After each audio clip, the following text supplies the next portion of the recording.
So we're dealing with the subject of riba, and we once again remind you that try to understand the context. Khutbatul Hajjatul Wida. After that, the revelation which announces the perfection of the deen and the completion of the favor and Allah's choice as Islam for us as a religion. And after that, two important events happened. The one which we dealt with yesterday, and that event was about the hadith of Jibreel. This is the last 3 months of the Prophet's life, sallallahu alaihi wasallam. And the second most important event that happens is the revelation of a few verses. And the verses are from Surah Baqarah, chapter number 2, verse number 278 to 281. And even after the prohibition of riba, why does Allah subhanahu wa ta'ala decide to send more verses on the subject of riba? It seems very clear to us that this is because this is an area in which the mankind as a whole will be susceptible and vulnerable to the attacks of the Dajjal.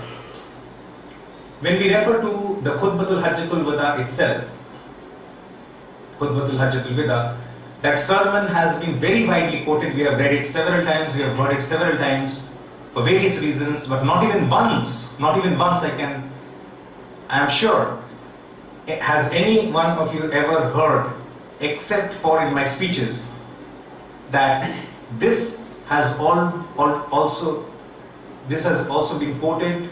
I mean, I'm sure that this has never been quoted, that this sermon also includes the prohibition of riba. Have you ever heard this sermon in prohibition of riba? No. But the first subject which the Prophet ﷺ touched upon in that sermon is about the prohibition of riba.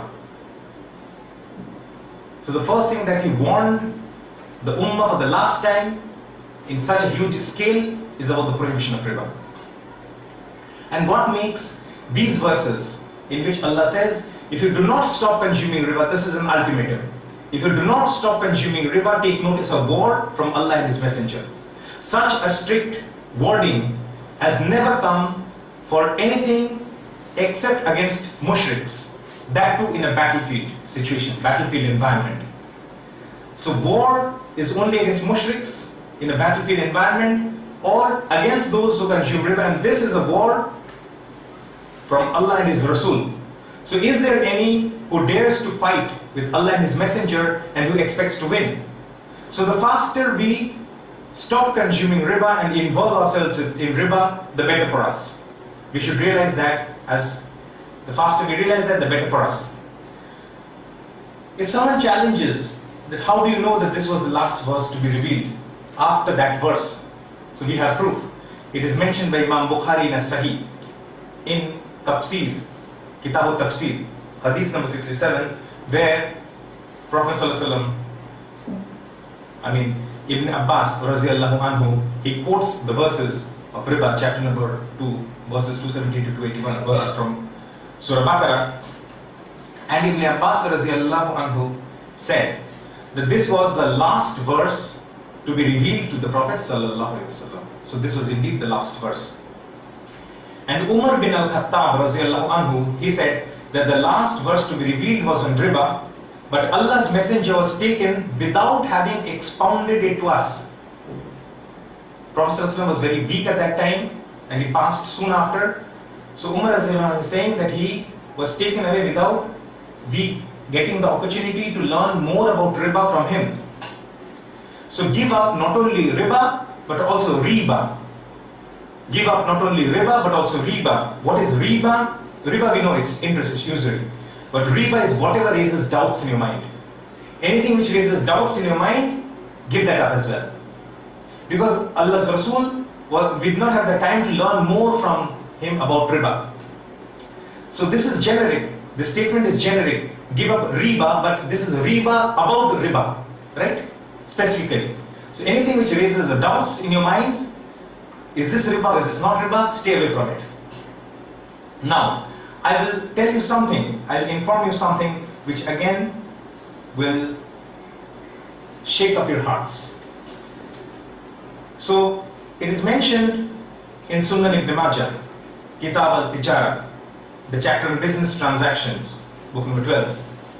Hadith number 2360, it is said, Ar-riba sab'una huban. There are 70 degrees of riba. There are 70 degrees of riba.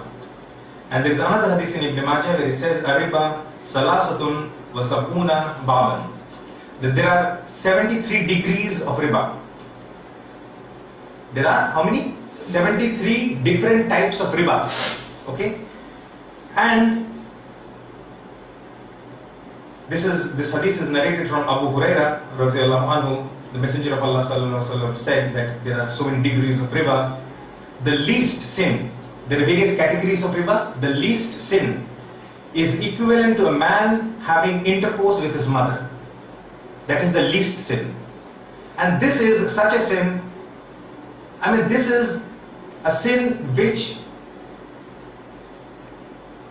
seems to us as the worst of sins, not just in Islam, to any thinking man.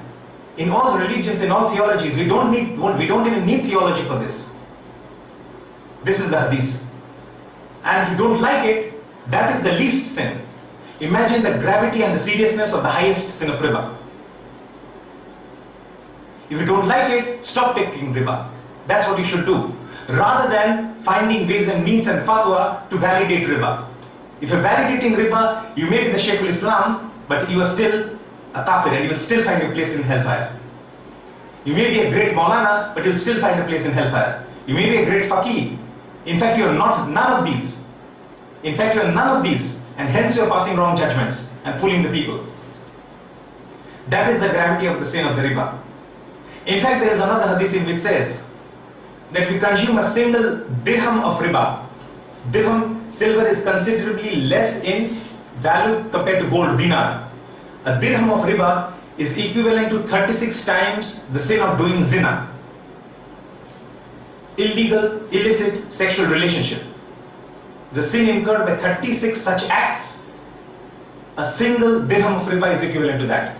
The faster you leave riba, the better for you. There must be very compelling reasons why the sin of riba is considered to be so great a sin. There must be very compelling reasons. And we will come to those reasons. But we will take you to some more hadiths to appreciate the context completely. The Prophet ﷺ said, there will come a time when you will not find a single person in the whole of the world who will not be consuming riba. And if anyone claims that he is not consuming riba, surely the vapor of riba will reach him, or the dust of riba will reach him.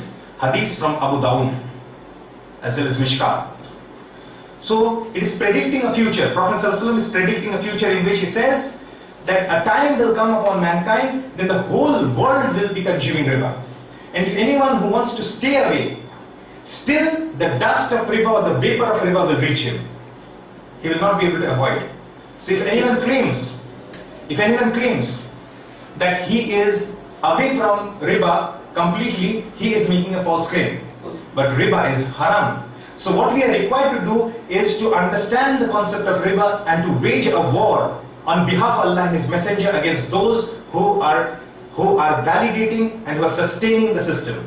In fact, this system is unsustainable. So it is sustaining the unsustainable, and hence this system will collapse. How and why and exactly in what manner, that is the topic which we need to discuss.